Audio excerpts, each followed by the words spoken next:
Spooky season has begun at the Retro Video Store.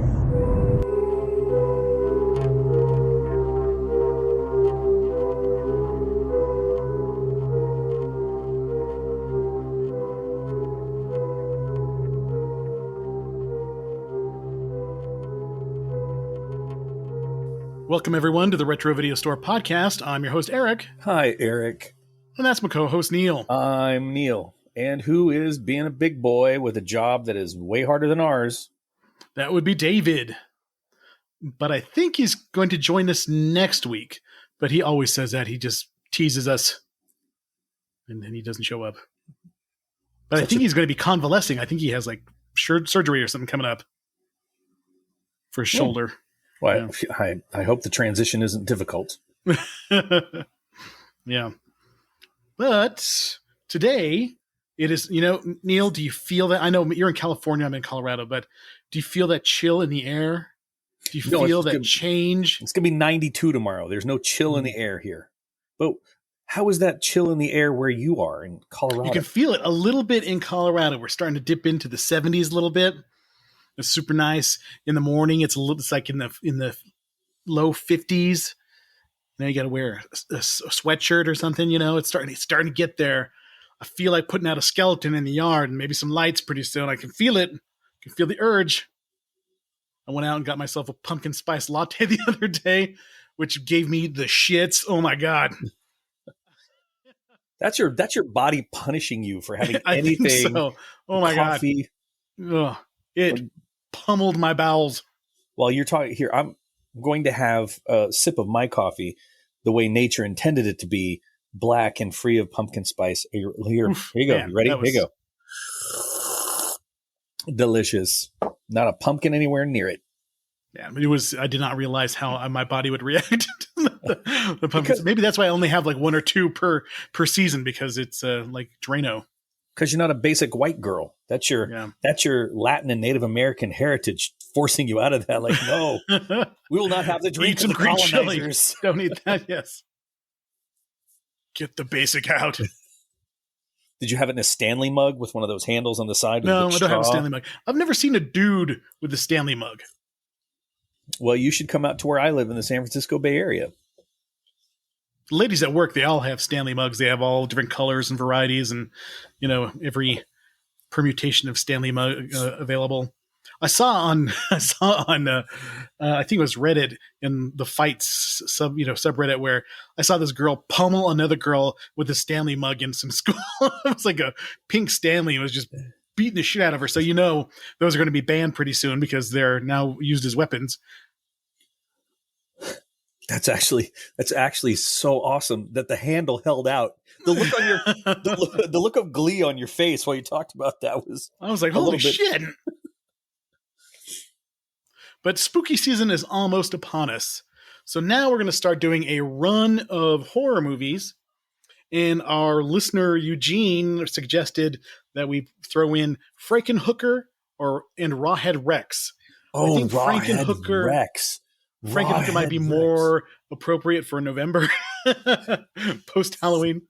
Frankenhooker. I remember that box and you pressed it and we go, want a date? Yes, that was the greatest marketing ever of any movie ever. So thanks, Eugene, for the suggestions. I have not seen Rawhead Rex in a while. I'll have to see if it's available out there. But hopefully it's got to be out there somewhere. It was such a great story. I mean, the movie, I don't think there has ever been a movie made to kind of capture like the whole feel of a Clive Barker novella or a novel. And Rawhead Rex was so damn good, but there's just no way you can do that, especially with the practical effects on that mask. I think the movie was Nightbreed, and I think the book was Cabal. I think that's what it was. Yeah. That the Nightbreed movie was okay, but the book was way, way better. Yes, it was. Ooh, there's a connection between Nightbreed and this movie because David Cronenberg played the killer in Nightbreed with a weird button-eyed mask. Yes, I remember him. Yeah. Because today we're talking about The Dead Zone from 1983, which we'll get into in a few minutes, but we got to do what we always do. Neil, what did you watch this week? So I watched a a movie my wife wanted to watch. I watched the prequel to The Hunger Games. It's the Jesus Christ, Songbirds and Snakes movie or something. A Tale of Songbirds, Ice and Fire, and Khaleesi. I don't know what the hell it was. You got to have a something and something in every book or fantasy series now. It's got to be like a tale of snails and hippos. Or I think that would have been far more interesting. I would have paid a nickel to watch a monkey fuck a flagpole during that movie. Yeah. So obviously, whoever wrote it decided like, oh, there's a pretty singer who wants to be an actress, and we're going to put her in this movie, and she's gonna sing through the whole movie. This will be so fantastic. We'll just have her sing. Every chance we get, we'll have her sing, and she will tell us about the story and her feelings through song. And, so like a musical? No, she just sings, just like at the drop of a hat. That's There's weird. like deadly snakes coming at her, and she decides to start singing. So she's the songbird, and there's the snakes, huh? Yeah, the snakes. Yes. She wanted the dude's snake, but she didn't be get like it. Like West Side Story. Da-na-na-na. Look at these snakes. They're biting my knees. Sounds like a Saturday Night Live skit. And then I watched The Lighthouse, an A24 movie. Mm-hmm.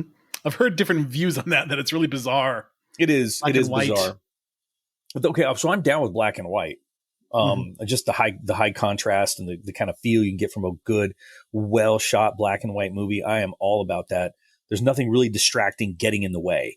It's, you've got to have the story. But the story was just fucking weird. And I did a little research, and apparently they gave the guy the story to do it. And he's like, nope, not bizarre enough. So then they switched a bunch of things around. So you're like, oh yeah, wait, now it's an A24 movie. Now it's fucking weird. Yeah. Wasn't it Robert Eggers who directed it? The guy did The Witch and again, didn't look that deeply into it. At one point I'm like, all right, my son is turning up the volume. I'm like, do you really want to hear like Robert Pattinson like beat his meat at high volumes? He's like, oh my God, that's what he's doing. There's a lot of farting in this movie. That's what he's doing. Yeah, there's a lot of farting in it. It's like, at one point when they go, okay, I don't care if I ruin it for anybody. They both go nuts. One guy thinks he's a sea captain. The other guy thinks he's a dog. And there's like animal abuse to seagulls and shit. And it was okay. Wouldn't watch it twice. Sounds just bizarre. Yeah. But then I cleansed my palate with The Dead Zone, which I didn't have good memories of it. I think just because I'd seen it, I was so young, and I didn't have the patience for it. And I think this time around, I enjoyed it a whole lot more. Yeah, I really, really liked this movie. I was really, really, really surprised how much I liked it. In fact, I watched it twice in a day. I watched it. Let's do my thing first, though. Hold on. Yes, do your thing first. Let's go. What did I watch this week? Well, not much. Didn't give you a chance to ask. Sorry. Go ahead. Hey, Eric, what did you watch this week? Okay, so I saw a preview for Civilization 7 that's coming out, and I was like, oh my God, that looks so good. So I fired up Civilization 6, and I started a new civilization, and that game is addicting. You just go, oh, one more turn. I'm going to research this. I'm going to research pottery. I'm going to research, I'm going to research irrigation. I'm going to research, you do all this stuff. And next thing you know, you have 3 hours has passed and you got to go to bed. And the next day you start it again and another 3 hours passed. So then football started this week. So I watched a lot of football and really enjoyed Notre Dame won. Yay. And then I watched The Dead Zone twice in one day. But today I was half asleep after work. I wanted to take a nap and I watched the last half of The Dark Knight Rises. Man, yeah, if people could only go through the text thread that was exchanged over that movie. That movie has so many problems. First of all, there's barely any Batman because Batman takes 7 years off at the beginning of the movie, which Batman would never do. He takes time off because he's so defeated after the Dark Knight, so he's just chilling in his mansion with his bad knees. And then he puts on like a little prosthesis, and now he can kick through concrete or kick through, bricks and stuff like that because he put a little knee brace on. And then he comes around, gets his ass kicked by Bane. And Bane, Tom Hardy's a good actor, but he's not really He's no Bane. physically a presence enough to be Bane. Bane is freaking huge. He's a monster. And Tom Hardy, I read, is 5'9". So he's a little taller than me, but he got jacked. He looks pretty big, but he's just not that hulking monster that you want for Bane, that you believe would pick up Batman and break him over his knee. No, Tom without Hardy, wires. He is a beast. I've seen the guy grapple. Yeah, he's a good jiu-jitsu player. Yeah, his jiu-jitsu is great, but Bane doesn't rely on jiu-jitsu. Bane relies on just sheer mass. Yeah. And so Batman goes to the prison where, Ra's al Ghul put him, and he's got a fucked up back, but all it takes is prison, chiropractor, and push-ups. And he's good. I was going to my messages. If you didn't get it right, I had this thing out. I was going to read it word for word. Like, it was way better the way he said it. He better get it just like that. Prison, chiropractor, and push-ups, and he's all good. He shows up with just magically shows up back in Gotham City. And, the best part of the movie is Catwoman. Anne Hathaway, good Catwoman. Looks awesome in the suit. Did a good job. But... Well, you also had an issue. You wrote Commissioner Gordon survives in the back of the truck with a nuclear bomb in the back, and it crashes without a scratch and doesn't die of radiation poisoning. Yeah, exactly. So Commissioner Gordon is running around trying to figure out where the bomb, and it's this nuclear core that is melting down. And it's supposedly supposed to melt down by the time, just like 20 minutes or so. So they're trying to find it, and Commissioner Gordon's got this thing that blocks the signal, so Talia al Ghul can't detonate the bomb, even though it's going to go off anyway. So it makes no sense. So he does that, and he gets in the back of the truck with this nuclear core that is just steaming like crazy. He would have been dead within minutes, but Batman's chasing the truck that Talia's driving, and the truck drives off from one level to another. She is instantly killed. Gordon is in the back with no seatbelt or anything on, and the door pops open, and he just looks a little frazzled, and he gets out. And he's all good. And yeah, there's just so many issues with that movie.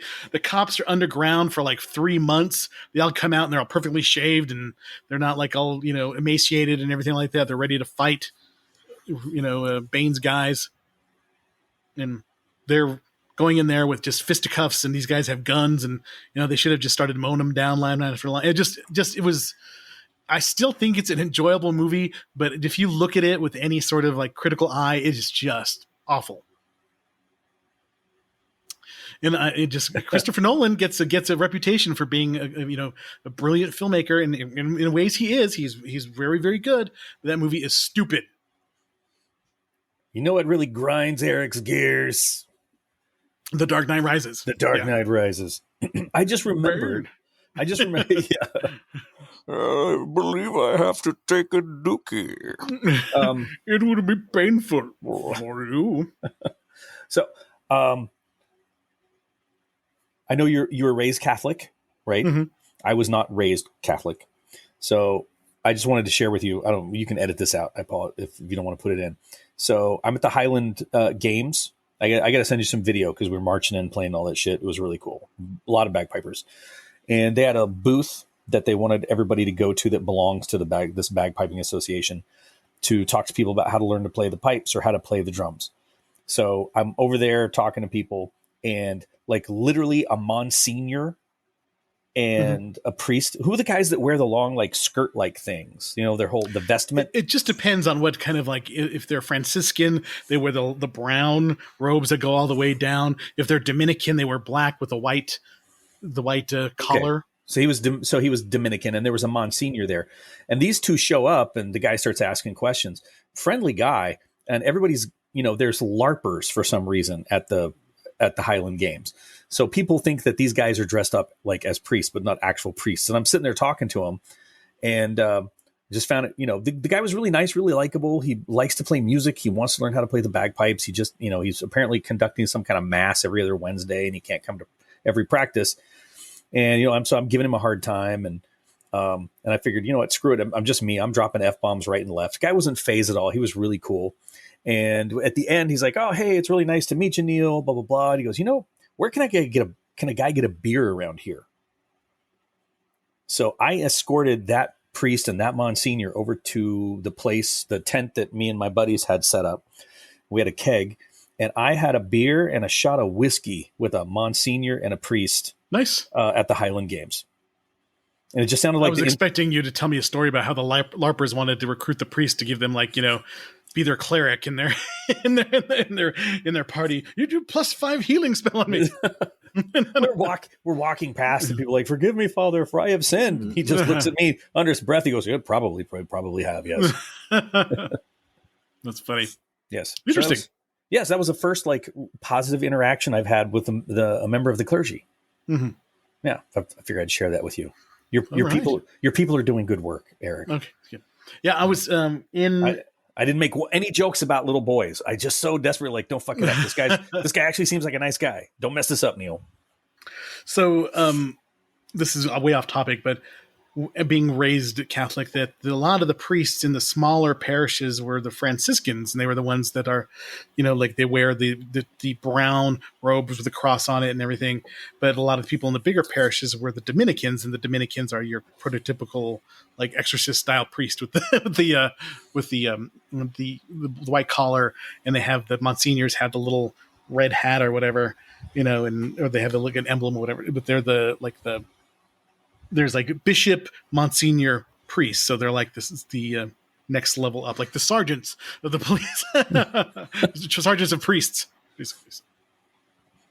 The monsignors like the lieutenants, I guess, if you would. Okay. I was really fighting doing Guido Sarducci the whole time I talked to him. Yeah. But cool. But we're not here to talk about the hierarchy of the Catholic Church. We're here to talk about The Dead Zone from 1983. And I had not seen this movie in a few years. And I picked it because it was kind of tangentially topical because there's an election year going on. So it's just, let's talk about this one. And I really, really liked it. I was surprised how much I enjoyed it. And I watched it one time in the morning on Friday to make notes. And I'll just watch it once and make notes, because sometimes I'll watch a movie twice, and then the second time I'll watch it to make notes. Watch it first for entertainment or for just to enjoy the movie. But I was just I'll do both at one time and maybe not give it as much credit as it should.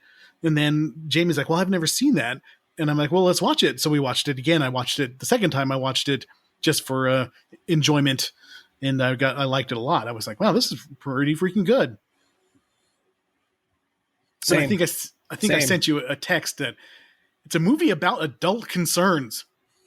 There's really not like, there's no teenagers in peril. There's not like a juvenile mindset to anything. It's like adults with adult problems dealing with adult things with a bunch of adults. It's kind of refreshing that it's a horror movie that really has no angle to get the young crowd in. It's just a Stephen King based movie directed by David Cronenberg. David Cronenberg directing in a very restrained manner for David Cronenberg, considering that he did, Rabid, Shivers, The Brood, Scanners, and then Videodrome right before this movie. Yeah, I was talking to Sammy about that, about David Cronenberg and his like body horror stuff that he does. Mm-hmm. And then she's like, "What is that?" So I pulled up the movie that he did with Jeremy Irons when he played twins. That the name escapes Dead Ringers. Dead Ringers. Pulled it up, and she's like, "Oh, well, of course that seems like something Eric would want to watch." Dead Ringers is like one of his more respectable, even though it's kind of about twin gynecologists and their weird fetishes and stuff. It's a little bit less exploitative than Scanners, where people's heads are blowing up left and right, or James Woods with a video vagina slit in the middle of his chest, putting videotapes in there. I watched Dead Ringers when it came out and was just like, what the fuck is going on with this movie? Yeah. I don't think I should be here to watch this. But this was a pretty restrained, directing style. And what I really liked about it, and I noted it, is that it's got this really cool grainy quality to it. It's like a film stock or whatever they're using, which looks like film. A lot of times when you watch movies now, and I do this, I'm one of those nerds where I always take the extrapolation off where it looks more like film instead of the rapid refresh on movies where it makes it look like it look all plasticky and not right. I always want to make it look the most like film as possible. But this one really hit it. That just the aesthetic of the movie I really liked. So I spent a miserable afternoon once in Seattle that was overcast and cold and snowy as shit. And that was what I told you. Like, this whole movie reminds me of that long afternoon in Seattle. It was cold. It was a little bit uncomfortable. And it had that look, the whole thing. And the movie was just fucking muddy. There was mud everywhere in that goddamn movie. I guess I didn't really notice it, but then I started thinking back to it, and I watched some highlights go, oh yeah, there's mud. Like where they're in that tunnel. Yeah, ton of mud. Would it kill you guys to put down some gravel? Or maybe pave something? I know it snows there, but I'm not the moron who put my house on a hill. So you got to figure out a way to shovel that instead of having people slogging up through the mud or sliding back down into the street. Very muddy movie. So it was released in October 21st of 1983, directed by David Cronenberg, screenplay by Jeffrey Boehm, which I had to look him up, but he actually has a pretty interesting filmography when it comes to writing. He was responsible for obviously this movie, but then he did Lethal Weapon 2 and 3. And when you think of Lethal Weapon 2, what do you think of? Diplomatic immunity. Yeah. Danny Glover cracking his neck and putting one in the guy's eyes. He did the movie Inner Space, which is kind of a underrated movie of that time with Martin Short and Dennis Quaid. Was the one the one it was taken from? Fantastic Voyage or something? Yeah, Fantastic Voyage, yeah. Okay. Then he was a co-writer of The Lost Boys. He did Funny Farm, which is an awful movie with Chevy Chase. Kirstie Alley, too, yeah? Yeah. And it says Chevy Chase and Madeline Smith. Madeline Smith. I thought it was Kirstie Alley. All right, never mind. Indiana Jones and the Last Crusade, Lethal Weapon 2 and 3, The Witches of Eastwick, The Adventures of Bronco Billy Jr. Oh, it's a TV show. Dog Indiana. And then The Phantom, which is kind of like a superhero movie with Billy Zane and Christy Swanson. Skip it. But yeah, it is interesting filmography. But he did a really good job of adapting this.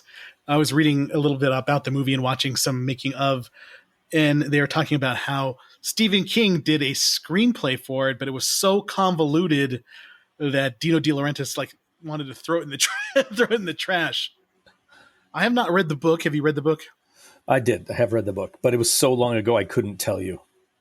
But Stephen King is very hit or miss when he adapts his own material. That I think he's too in love with his books and doesn't want to give up to pare it down for the screen. And a lot of people have to do necessary kind of things. Like if you're going to adapt it, there's a certain scene you never ever want to put in the movie. Yeah. Joe wanted to read that. He was like, Dad, I really want to read that book. I'll get it to you, but you're going to find some things in that book that are going to be highly disturbing that didn't age well. Yeah. Mm-hmm. Yeah. So based on Stephen King's novel, you want to hit us with the Internet Movie Database? Do you want to hit us with the Internet Movie Database tagline? Sure. A man awakens from a coma to discover he has a psychic ability to foresee future events. What is the ice going to do? It's going to break. That ice is going to break. The ice. Christopher Walken did a really good job in this movie, I must say. He really could have overacted, but I really found that it was subtle, even in his face acting, where you could tell he's hurt or he's feeling something that was very interior kind of performance. I was like, wow, he's doing a really good job, really good job at this. Yeah, I had a hard time when it came on. I was in full Christopher Walken mode, man. I was ready for some Christopher Walken, and to see him dial it back was and actually do a really good job acting, because he is a really, really good actor. It's the scene with in True Romance. Oh, with Dennis Hopper. with Dennis Hopper. The eggplant scene. Yeah. Yeah. Uh-huh. Oh, it stings, doesn't it? Yeah. But he doesn't give like that typical like Christopher Walken kind of delivery. That The whole mannerisms time. that you're used to from Christopher Walken. Yeah. It Like was so True good. Romance, or even in Pulp Fiction, Little Man. Let's go to watch. The only place he could keep it safe from those yellow bastards up his ass. I was having a lot of fun doing that impression during the movie in certain scenes. We'll wait till we get there. So I included a list of Stephen King movie adaptations. Talk about a lot of his movies that were adapted. It's crazy. Now, Carrie, obviously the first one. The Shining was the second. Creepshow, Christine, Cujo, Dead Zone, Children of the Corn, Silver Bullet, Cat's Eye, Stand By Me, Maximum Overdrive. Oof, No. which he did the screenplay and directed. So it shows you that maybe sometimes he shouldn't adapt his own material. Creepshow 2, which is not great. It's got the favorite one is The Raft. That is the best part of Creepshow 2. Mm-hmm. In the Hitchhiker. Thanks for the ride, lady. The Running Man, Pet Sematary, Tales from the Dark Side. I guess he has a story in there. Misery, Sleepwalkers, which is another awful adaptation. The Dark Half, not bad. Needful Things. I remember watching it once. I think it was okay, but I never really got into it. Shawshank Redemption, obviously one of his most famous. The Mangler, which is about a killer laundry machine. Dolores Claiborne, Thinner, The Night Flyer, which is I think was a TV movie. I don't remember that one at all. Apt Pupil. That was actually pretty good. I really liked that was story. Really good. It was really good. The Green Mile, obviously. Hearts in Atlantis. Didn't see it. The Dreamcatcher. That was a bizarre one. It was just Secret Window, pretty good. Riding the Bullet, did not see that one. 1408, that was good. The Mist, amazing. Dolan's Cadillac. The Stand, and that was made for TV. There were two versions of it. Yeah, and I've started watching the newer one, and I'm really happy with it so far. Oh, that's cool. It's on Paramount Plus. You should check it out. Yeah, so lately there's just been a huge, after It came out in 2017, there was just all of a sudden a huge rush on more Stephen King adaptations. Gerald's Game, which I hear is really good on Netflix. I've not seen that one. It's Carla Gugino or whatever her name is in it. They did a Pet Sematary remake. Ugh. No. In Chapter 2, it was okay, but too long. They Lord of the Rings did. I mean, they Return of the King did, but there was just way too many endings. You're just like, get this done. Dr. Sleep, really good. I was surprised how much I enjoyed Dr. Sleep. That was really good. Told you when I watched it, you'd like it. Yeah. New Firestarter, haven't seen it. It's on like Peacock, I think. The Boogeyman, which came out. I love that story, and I think it's Skeleton Crew. That scared the shit out of me. And it's out, so I'll have to find it on streaming. I guess it was decent. Salem's Lot there's a new Salem's Lot coming out. That is, I think it's coming out on Hulu or Max, I think. The Monkey, which is an adaptation out of Skeleton Crew. It's done by Osgood Perkins. It's depending on, it may be good, maybe not, depending on how he goes with it. He directed Long Legs. Oh, God. But talk about a lot of material that has been adapted. I even looked at the television ones. The television ones is just, there's even just as many. Obviously, the original Salem's Lot is a masterpiece. So good. That scared the shit out of me as a kid. Got that Nosferatu looking vampire man. Oh my God.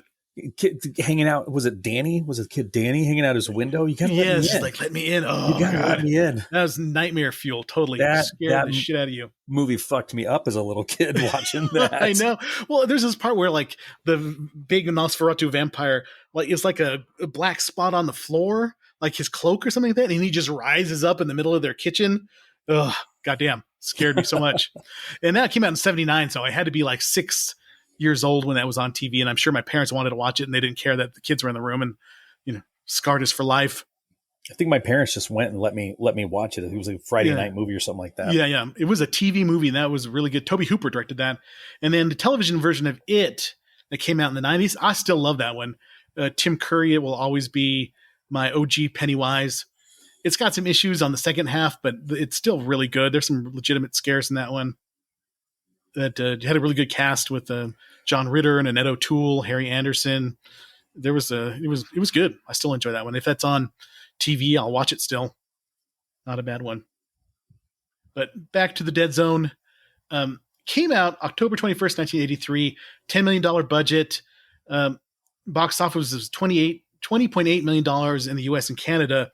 I was reading a trivia bit about how the person in charge of releasing and promotion of the movie was embezzling money and didn't really promote it as well as it should have been.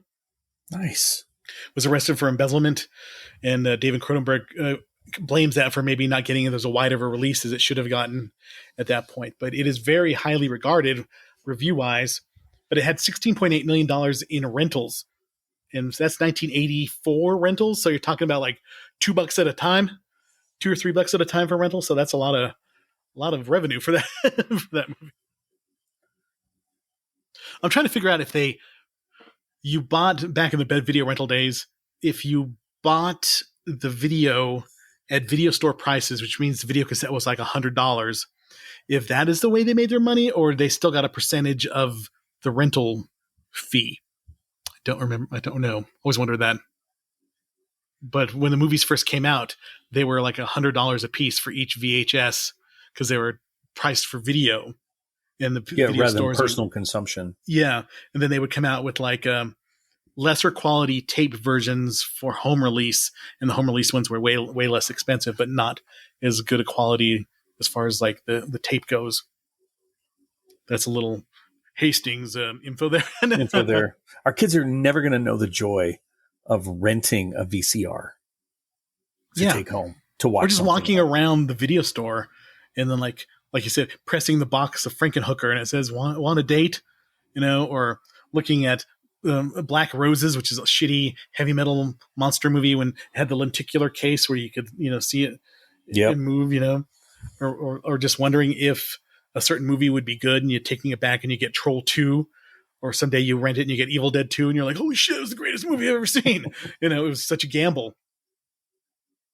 On Tubi, it's a little bit like that because you can scroll and maybe find a gem out there, but it's just not the same walking around. I mean, maybe it's like video games, because I pulled the trigger for $69 for a video game today, and like just hoping it would be really good. Is it the Star Wars one? Yeah, it's been pretty good so far. Well, I played it for like 10 minutes before you called, and then I heard things. A cup of coffee. It's pretty good. You've heard some things. I've heard some things. So the cast, you got Christopher Walken as Johnny Smith, just a kind of a basic name for a character. You got Brooke Adams as Sarah Bracknell. She did a good job. I thought she was pretty good. Tom Skerritt is Tom Skerritt. He's always pulling in a reliable performance, whatever he's in. He's just Tom Skerritt. My wife said he looked like a low rent Burt Reynolds. Yeah, but he's Dallas from Alien. He's actually a really good actor. I'd forgotten, like, seeing him. He's one of these guys you take for granted. Yeah. Especially in Alien. Mm-hmm. And after watching it, it's like, damn, that guy really had chops. Mm-hmm. Herbert Lom was Dr. Sam Wyzek, and every time I see him, I can only see him in the Pink Panther movies as Chief Inspector Dreyfus. Thank you. Always just being bugged by Clouseau so much, but he did a really good job in this. You kind of forgot it after a while, but when you first saw him, you go, hey, that's the guy from the Pink Panther movies. Yeah, it changed for me whenever he grabbed his hand and all of a sudden we started seeing the Germans coming in and killing Polish Jews. It's like, okay, cool. Not the Pink Panther anymore. Yeah. This is sad. Mm-hmm. Colleen Dewhurst is in this movie for like 2 minutes. It's like, why is she they kind of wasted her because she's a known actress, but she's not very used well. Martin Sheen is chewing up the scenery. And this one is Greg Stilson. And that's a good cast. Very small cast. I mean, that's one thing I noticed about the movie, and I'll talk about again. Well, let's talk about critical consensus, and we can talk about a little more about the movie. It got really positive reviews, and it was released. And Rotten Tomatoes, it's got an 88% on there, and that's based on 50 reviews, and that's an average of 7.7 out of 10. The site's consensus reads, The Dead Zone combines taut direction from David Cronenberg and a rich performance from Christopher Walken to create one of the strongest Stephen King adaptations. Metacritic, the film has 69 out of 100, 8 reviews, indicating generally favorable reviews. And by the way, are you watching the new Beavis and Butthead cartoons at all? No, not yet. I've kind of want to because I see they're on Comedy Central. I still love Beavis and Butthead. They're still funny. Oh yeah, but they've got them all on Paramount Plus, and they got the new ones. Sammy just leaves the room when I do it, so if it clears the room quicker than a. They had like a movie, a small movie that came out like maybe about a year ago that I watched all the way through, which was really funny. And there's like future Beavis. But, yes, that's what they based this episode these off of. Hello, I am Smart Beavis, and this is Smart Butthead. So they're in there. It's really good. Okay, sorry, just thought about that. Just one of these days, I'll be able to read the number 69 without doing that. Roger Ebert of the Chicago Sun-Times gave the film 3.5 stars, describing The Dead Zone as by far the best of the half a dozen cinematic adaptation of King's novels to that date. He praised Cronenberg's direction for successfully weaving the supernatural into the everyday and noted believable performances by the entire cast, especially Walken. Walken does such a good job of portraying Johnny Smith, the man with the strange gift, that we forget this is science fiction or fantasy or whatever and just accept it as this guy's story. That is totally true. I didn't really think about the supernatural part of it at all. I'm just like, this guy can see the future. That's pretty cool. Yeah, I buy it. That's why he got really hosed. He somebody threw in a gallon of milk at the guy. He went to sleep for 5 years, and his girl's gone. Yeah. Janet Maslin of the New York Times referred to the film as a well-acted drama, more eerie than terrifying, more rooted in the occult than in sheer horror. Robin Wood stated that it was the first film. Okay, well, more rooted in the occult than in sheer horror. But when you start to think about that, like it's so horrific. You know, not only does he wake up and he's told that he was broken and in bits and he can't move and walk, but he's lost 5 years and everything he's known. It's like the dude didn't even nail her. I'm sorry, they didn't commit the act of making love because he's like, I wanna wait before he takes a milk truck to the head.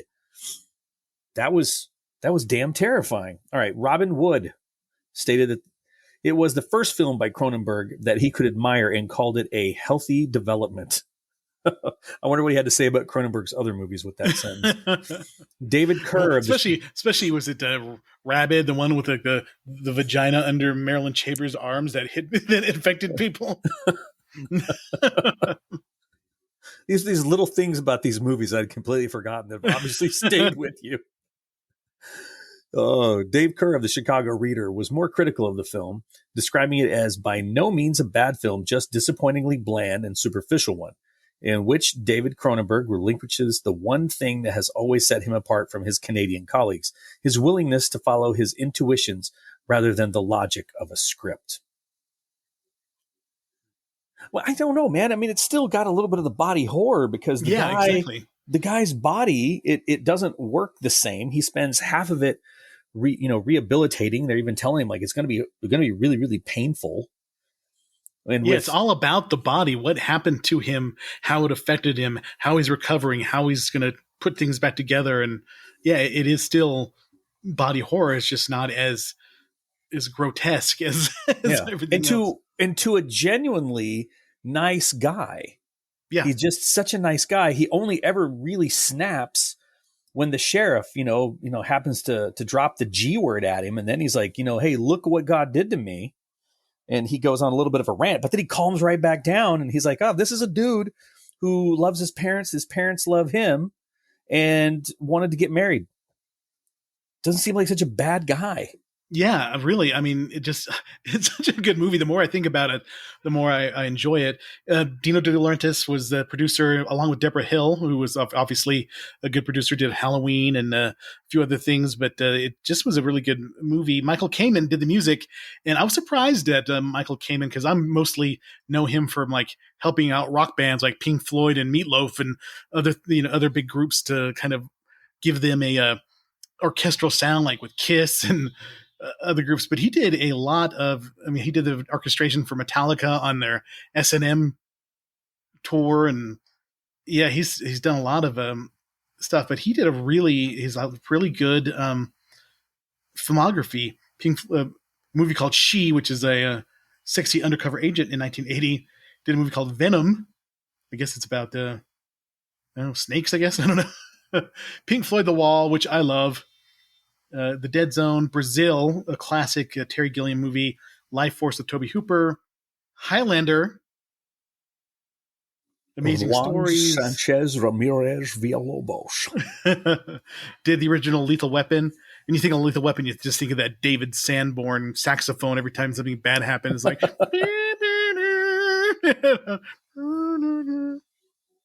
Adventures in Babysitting, Someone to Watch Over Me. So he has worked with Terry Gilliam a couple times, Adventures of Baron Munchausen.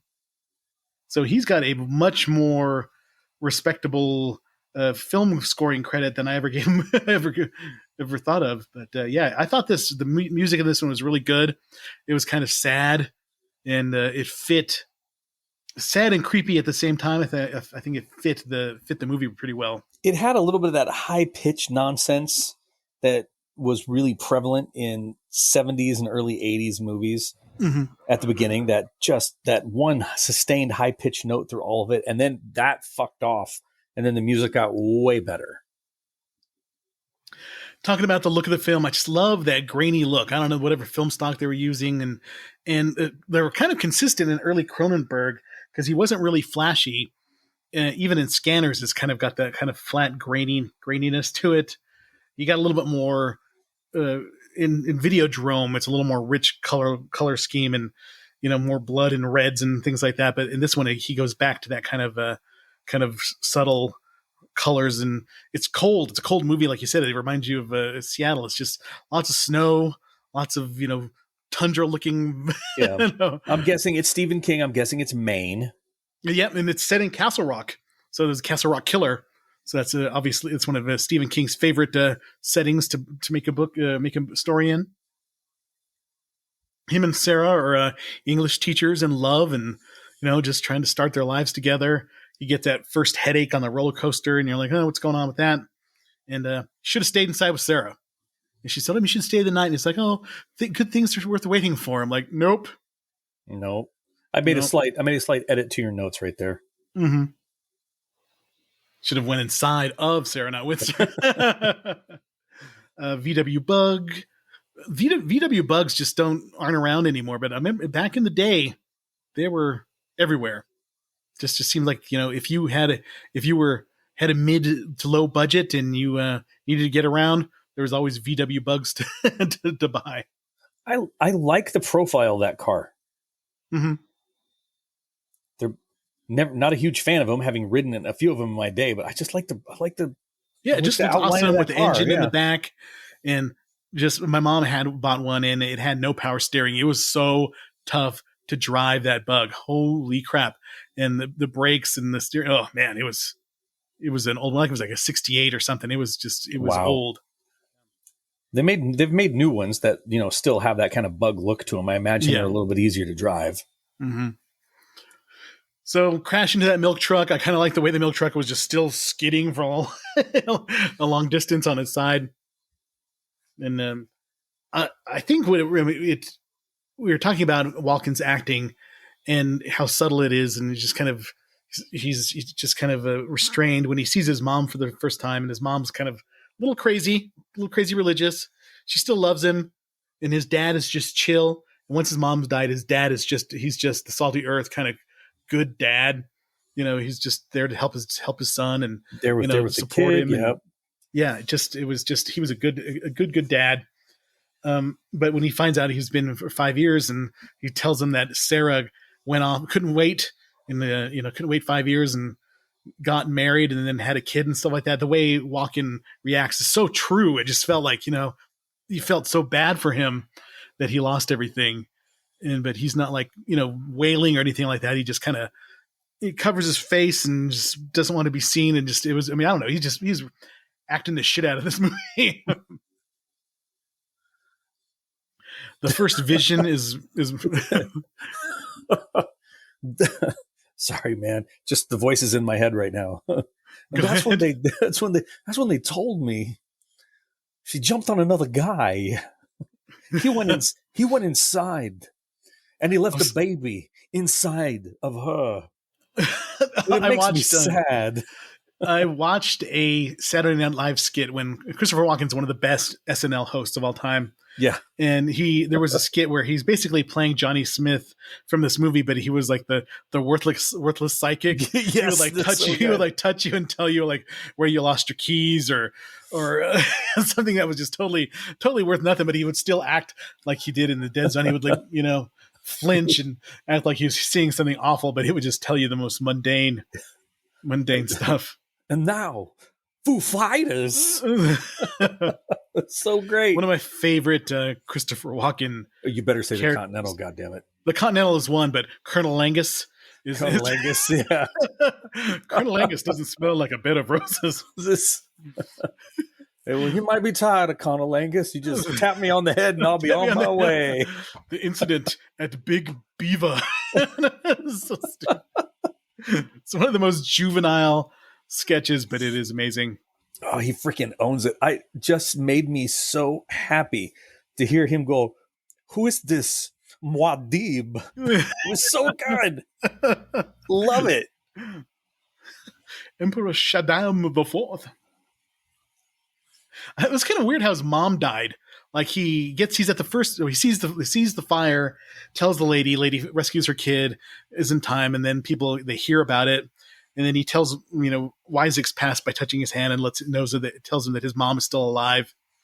And I thought it was cool that Isaac didn't go full in on that when he says it just wasn't meant to be. And I thought that was just kind of a cool way to play it, where he didn't say, oh my God, I'm at my mom. I'm going to meet her on Thursday. Thank you. No. Instead, he's just like takes the opposite route of what you would think somebody would do. And he doesn't talk to her on the phone. And he just says it wasn't meant to be. And it's kind of a cool way, but also shows his character where he doesn't want to mess with the future that much at that point. And I thought it was just kind of a neat, unique thing. And it's kind of done in a realistic way. Like if you had those powers, the effects of everything that would have on you, the attention that you would get, the people that would want your help. And it was just, the whole premise is really good. And I know it was done on purpose when the sarcastic reporter gets up there and he's like, oh, why don't you give me a reading? And he takes his hand and the guy, he gets really disturbed. Like, do you want to know like how she died or whatever? How your sister died. Yeah. How your sister died. And he's like, oh no, fuck this. And I was like, there was a smooth move to not show us because you're like, oh, I wonder what he saw. Yeah. See, and that's another thing. It's best left to your imagination. And one part, and I'm going to jump way ahead, when he has the vision of what happens after he prevents Stilson from, where he ruins Stilson's chances because he's holding up the baby and all kind of stuff like that. Just the flashback where you see the flash forward where you see Stilson and he's alone in a room and it's all black around him. So they just did it in a blacked out room. And it's like almost like a theater type thing where he's just sitting at a table, the picture of him in Newsweek holding the baby up and it says Stilson, no more or whatever. And then you see him shoot him and there's like the flash of blood on the magazine and stuff like that. I thought that was just so cool. Because, David Cronenberg, if he wants to show a head blow up, he's going to do it. He's going to do it. He's going to do it in the most graphic way ever. Yeah, he knows somebody that can make that happen. Yeah. And make you believe it's the most disgusting thing you've ever seen in your life. But he pulled back, and it's probably better for it because it fits the overall movie better, I guess. The cool thing, I think the freakiest part is, of course, when he helps find the Castle Rock killer, and it turns out it's the deputy, but he sees the murder happen, and he can't do anything about it. Just stood there, as it happened, and the way the deputy. I was there. It was gold. I saw her boobies, and then he stabbed her. I thought maybe he would trim her hair, but he did not. Instead, he penetrated her with the scissors, not like I wanted to do with Sarah. Also, I saw her boobies. I saw boobies. That was a little gratuitous, I thought. Yeah, there was no need. There was no need for that. It's like, okay, well, cool. But like, look at the year. I'm like, okay, there had to be boobs in the movie somewhere. Well, the weird part, and let's go back a little bit, when he sees Sarah again alone, and they wind up having sex, and I for some reason I thought that was more explicit, or I saw a version of that was more explicit, or maybe I just imagined it back when I saw that. I'm like, didn't we see her boobs? But we didn't. There was a time you were taking a nap on the bed, and and I fucked your mom. And your dad didn't know. It was crazy. A lot. but it's such an adult thing, though. It's an adult situation where she wants to kind of make amends with him and close the circle of what happened to them that never got finished.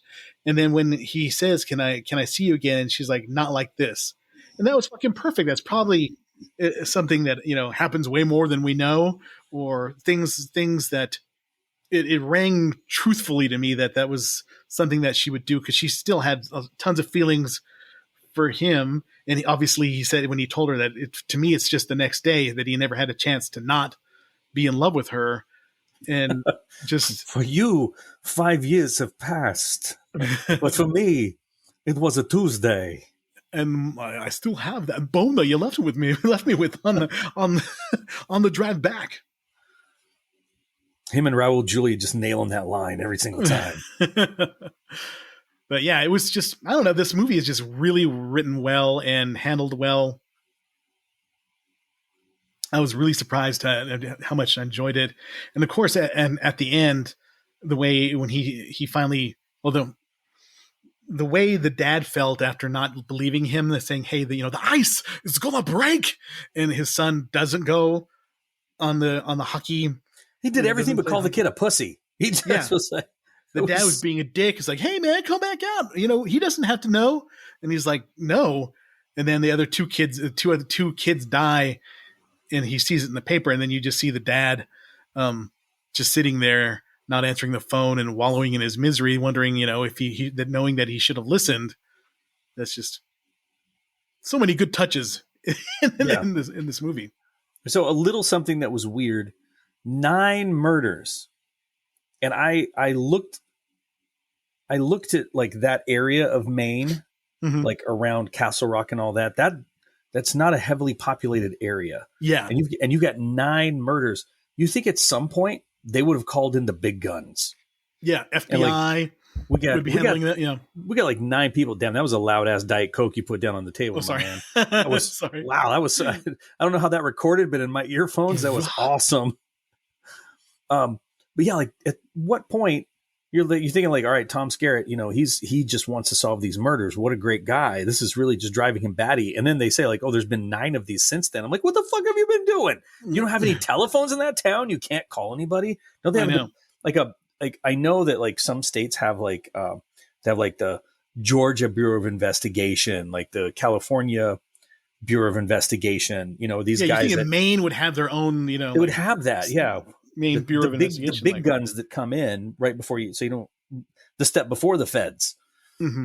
Yeah, there's Colorado's CBI, there's Colorado Bureau of Investigation. So yeah. That was odd. Well, let's go back to the way the guy killed himself. The deputy, once he find out it was the deputy, "Hey, you just took your car," and how freaky that house was. He, first he doesn't wait for any backup, doesn't wait for SWAT team or anything like that. He just goes in and tries to confront the deputy that he knows is now the murderer, or believes is possibly the murderer. He knows the guy's worked with him for years, had cups of coffee.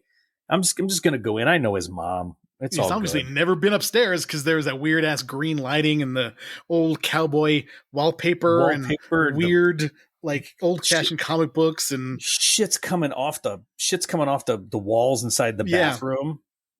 It's a very Silence of the Lambs type house. You like cowboys? Come giddy up into the patrol car. But that part where he stabs himself in the roof of the mouth with the scissors, I don't know if it would kill him. It would. I mean, you would have to really jam your mouth onto those scissors perfectly to jab your brain or your cerebellum or something like that. Well, let's get gross here. So you'd think maybe something like an ice pick, very sharp and pointy, doesn't need that big of a hole.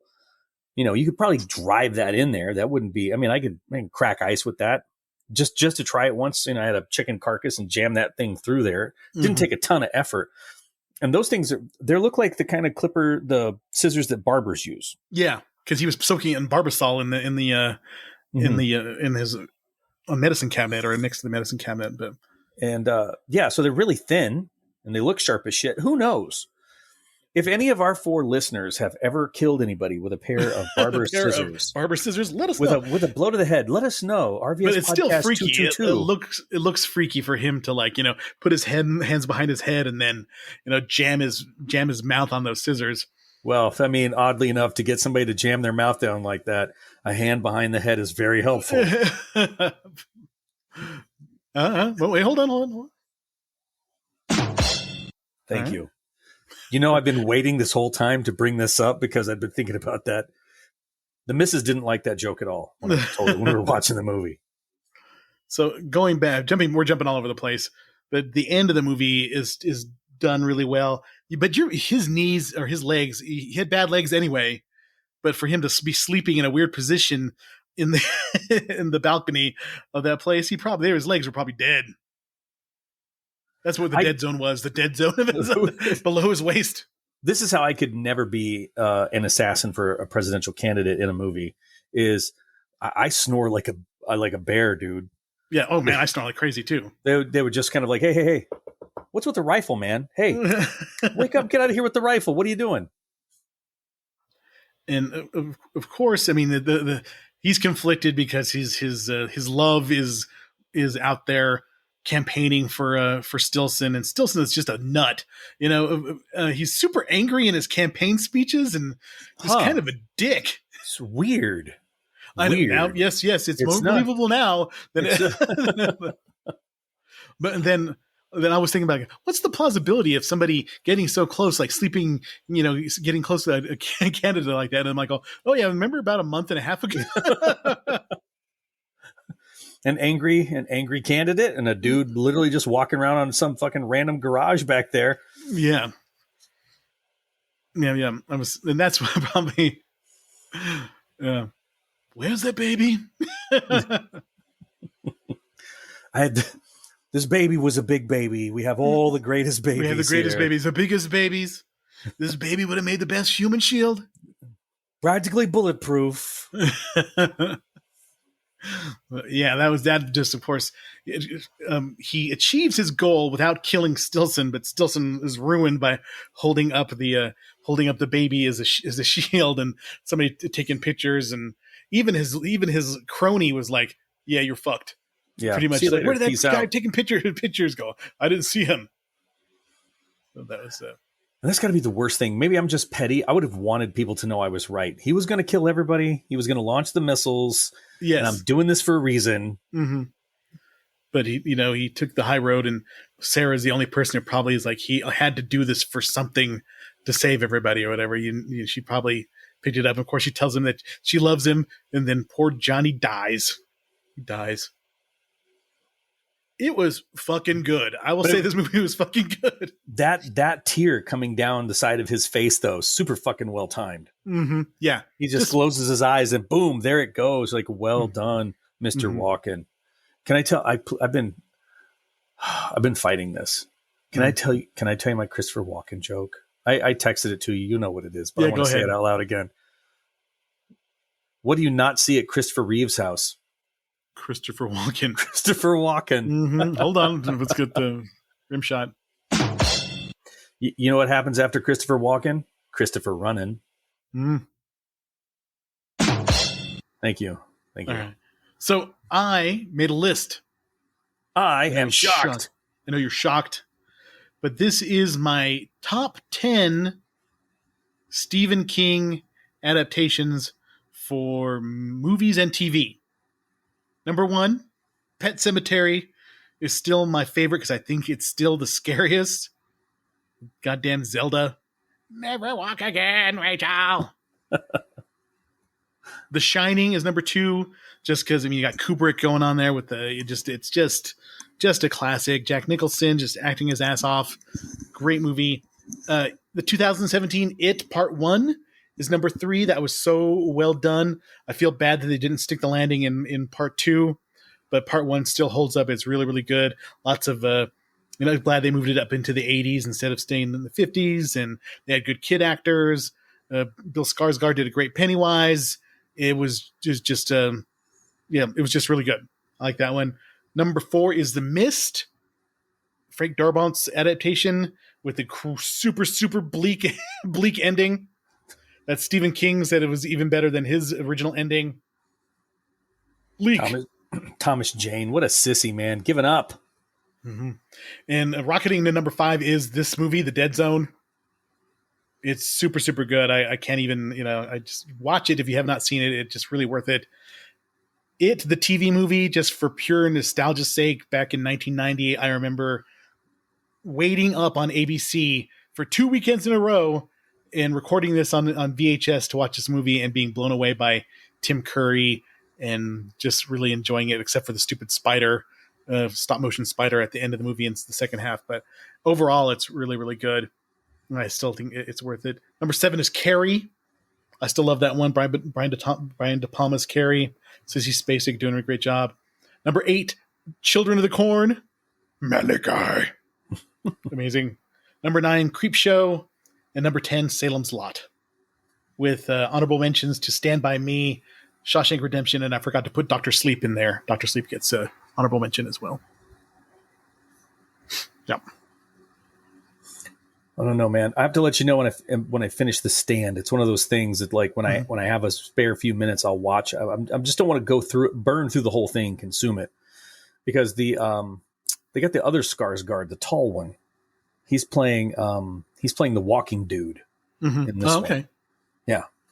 I kind of liked the 90s Stand TV movie with Gary Sinise and Molly Ringwald. And it was really good. That was pretty good, yeah. Except this for the literal hand of God coming down at the end of the movie. You're like, Yeah. Well, I don't know how this one ends, but it is pretty good. And then Whoopi Goldberg is playing the mother or whatever, friend Mother Moses or whatever. Yeah. Yeah.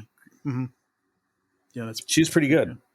There's supposed to be a new Salem's Lot, like the 3rd rendition coming out pretty soon, because there was one that came out like maybe half a dozen years ago with Rob Lowe in it playing the main character. Oh God, fuck Rob Lowe. But I really love that book. I think after it, Salem's Lot is my favorite Stephen King book. I didn't make a list of Stephen King books, but I've read a shitload of them. I think that Salem's Lot is so good. It being the best, it's the gigantic monster book, literally and figuratively. And then The Stand is a really good book. I love his short stories. I love Different Seasons and Skeleton Crew.